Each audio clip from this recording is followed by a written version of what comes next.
and I am a life and business coach.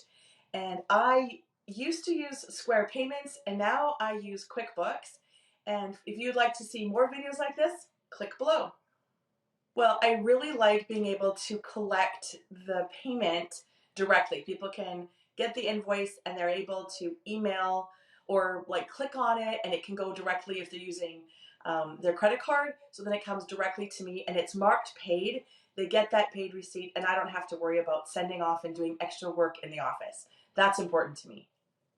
I really love using QuickBooks for organizing my customers, also for invoicing, keeping track of payments. It also allows me to have an accountant who can come in on the back end and help me and do some of my bookkeeping and accounting work, because that's not my forte. My forte is the coaching. So having the option to have someone else come in as a helper on the back end is super helpful.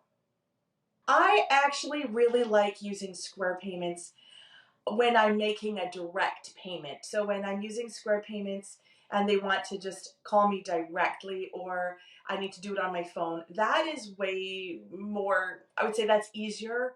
But that's not the most ways that my customers do it. So that's why I like it when I'm out and I need to take payment, but when I'm just sending out invoices, it's not my favorite.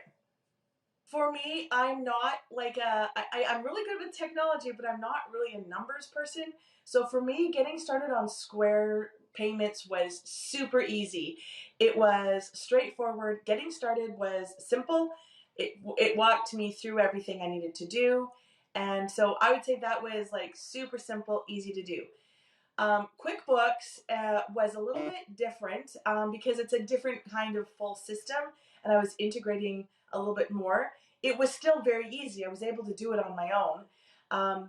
And so getting started, I would say, was easy on both.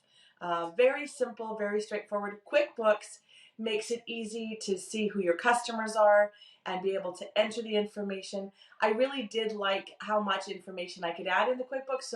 So I'd say integrating and starting up on both the onboarding were both quite easy. Well, I was looking for things that would integrate well, that would be easy for someone like me who's not an accountant and who's not a bookkeeper. So that was a huge consideration. How easy is it to use, and how easy is it for the end user? So how easy will it be for my client to take the invoice, get the invoice, make the payment, and then be done? And then the other consideration is how much time is it going to take my bookkeeper, and then if I'm paying by hour for my bookkeeper or accountant to do the work. And in that case, QuickBooks won over Square Payments because Square Payments did not give me all the information on the back end for payments received. And it made it more difficult and took up more time and was more time intensive after onboarding and after payments were received than QuickBooks. So that was what really made a difference in me switching and sticking with QuickBooks, because of how that back end worked and the information that I received from the payment, who it was, what it was for, all that information was easier to acquire on QuickBooks than it was on Square Payments.